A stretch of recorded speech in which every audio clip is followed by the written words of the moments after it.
묵상기도로 가정예배를 시작하겠습니다.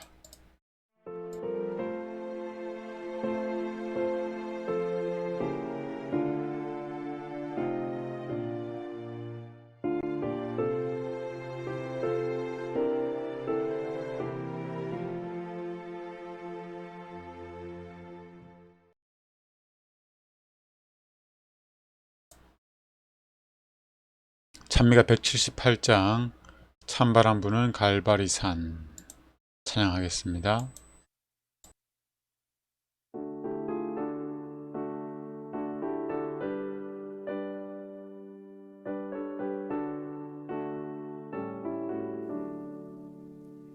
찬바람 부는 갈바리산 나의 주 예수 걸어간 곳 나 같은 죄인 살리시려 가진 것 모두 주셨도다. 오 사랑하는 귀하신 주님 오늘도 험한 저 갈바리에 못 박혀 피를 흘려주시니 내가 참 생명 얻는도다. 마지막 숨을 거두실 때 죽을 날 위해 기도한 말 오 아버지여 저들의 죄 다 용서하여 주옵소서. 오 사랑하는 귀하신 주님 오늘도 험한 저 갈바리에 못 박혀 피를 흘려주시니 내가 참 생명 얻는도다.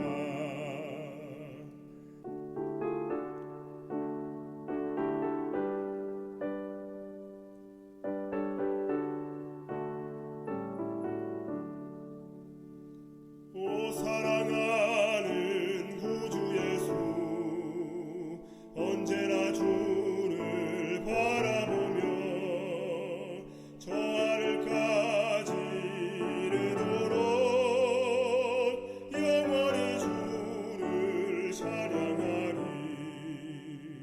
오 사랑하는 귀하신 주님 오늘도 험한 저 갈바리에 못 박혀 피를 흘려주시니 내가 참 생명 얻는도다.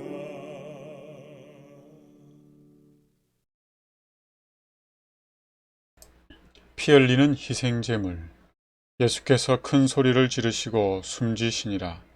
마가복음 15장 37절 말씀. 제사장들과 간원들은 그리스도의 죽음을 보고 놀랐습니다. 십자가에서는 죽음이 서서히 진행되므로 언제 생명이 끊어졌는지를 판정하기란 어려웠습니다.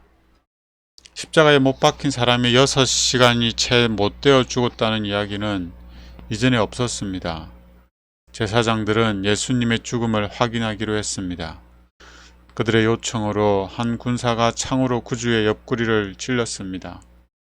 그렇게 해서 생긴 상처에서 뚜렷하게 구별되는 두 가지 액체가 흘러나왔는데 하나는 피, 다른 하나는 물이었습니다. 모든 군중이 그것을 목격하였고 요한도 그 사건을 매우 분명하게 기록했습니다. 부활 후에 제사장들과 간원들은 그리스도가 십자가에 위에서 죽지 않고 기절했다가 나중에 다시 살아났다는 소문을 퍼뜨렸습니다. 무덤 속에 안치된 것은 살과 뼈가 있는 진짜 시체가 아니라 시체와 비슷하게 생긴 것이었다는 다른 소문도 돌았습니다. 그러나 로마 군병들이 행한 일이 이러한 거짓 소문을 반박합니다. 예수께서 이미 죽으셨기 때문에 그들은 그분의 다리를 꺾지 않으셨습니다. 제사장들은 만족시키기 위하여 그들은 예수님의 옆구리를 찔렀습니다. 그분의 생명이 아직 끊어지지 않았다 해도 이 상처가 즉각적인 죽음을 야기했을 것입니다. 그러나 사실 예수님은 창에 찔렸기 때문에 또 십자가의 고통 때문에 돌아가신 것이 아닙니다. 그분은 심장 파열로 죽으셨습니다. 죽는 순간 크게 소리 지르시고 큰 소리로 부르짖었던 사실, 그리고 그분의 옆구리에서 피와 물이 흘러나왔다는 사실이 이를 증명합니다. 그분의 심장은 정신적인 고뇌로 파열되었습니다.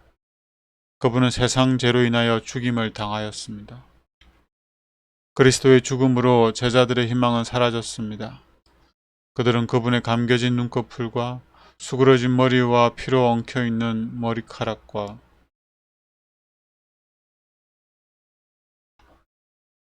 찢어진 그분의 수족을 보았습니다. 그들의 고통은 말로 표현할 수 없었습니다. 그들은 마지막까지 예수께서 죽고자 하신다는 사실을 믿지 않았을 뿐더러 그분이 참으로 죽으셨다는 것을 믿을 수 없었습니다. 슬픔에 억눌린 나머지 그들은 이 상황을 예언하신 그분의 말씀을 떠올리지 못했습니다. 그분이 주신 어떤 말씀도 지금 그들에게는 위안이 되지 못했습니다.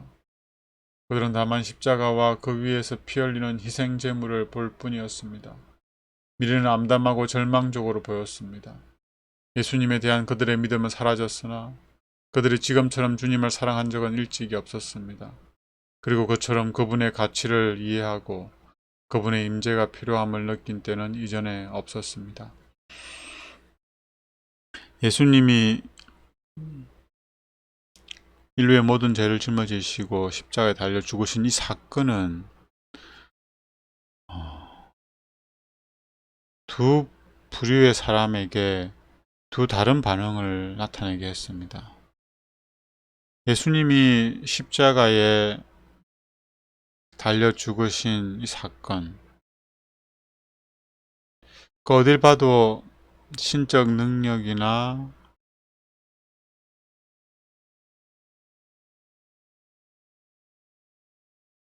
하나님이라는 외적 증거, 이런 것들을 찾을 수 없는 죽음이었습니다.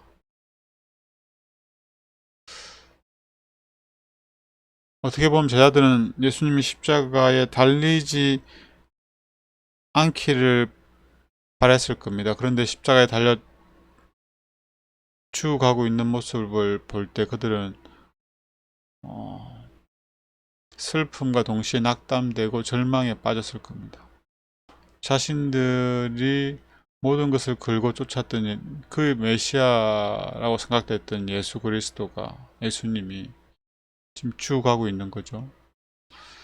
어쩌면 그들은 여전히 희망을 갖고 있는지 모르겠습니다. 예수님이 그 십자가에서 능력을 나타내셔서 내려오시는 거죠. 이보다 더 좋은 시나리오는 없습니다. 유다가 이걸 바랬던 거죠. 그러나 예수님은 끝끝내 십자가에서 내려오지 않으시고 십자가에서 수많은 조롱과 고통 속에서 죽음을 맞이하게 됩니다. 그런데 이 사건을 두고 니고데모는 예수님을 믿게 됩니다. 메시아로. 그리고 예수님의 시체를 달라고 요구한 뒤 장례를 치르게 되죠. 근데 예수님의 제자는 예수님의 죽음, 예언을 성취하는 이 그리스도의 모습을 보고 오히려 낙담에 빠지고 좌절하고 실망하고 절망하게 됩니다. 왜 이런 차이가 났습니까? 동일한 사건인데 전혀 다른 반응이죠. 그것은 말씀에 내 신앙이 기초하였는가 하지 않았는가를 반증하는 거예요. 니고데모는 말씀을 주의하였고 주목하였고 비교하였고 성취하는 것을 봤습니다. 그래서 그 말씀을 예수님이 이루실 때마다 그의 믿음이 자라났고 십자가에 달려 죽으실 때는 죽으셨을 때는 확신이 들었던 거죠. 반면에 제자들은 예수님을 믿고 예수님의 말씀을 경청하고 생명의 말씀이 주께 있사오니 내가 어디로 가오리까라고 말하면서 예수님을 쫓아다녔지만 정작 예수님이 말씀을 성취하는 죽음을 당하셨을 때에는 다 떠나게 됩니다. 오늘 살아가고 있는 내 삶에 대한 내 태도, 반응, 결정, 이것들이 말씀에 근거하고 기초한다면 니고데모처럼 예수님이 십자가에 달려 돌아가셨을지라도 그것이 오히려 예수님을 더욱 믿게 되는 이유가 되는 거죠. 그렇지 않을 때에는 제 아들처럼 도망쳐야 될 이유고 신앙을 그만해야 될 이유가 됩니다. 내 신앙이 말씀에 기초했는지 예수 그리스도 위에 기초했는지 확인해 봐야 됩니다. 그래서 오늘 개인적으로 말씀을 보고 예수님을 묵상하고 또 기도하는 이러한 시간들을 꼭 가지게 되기를 바랍니다.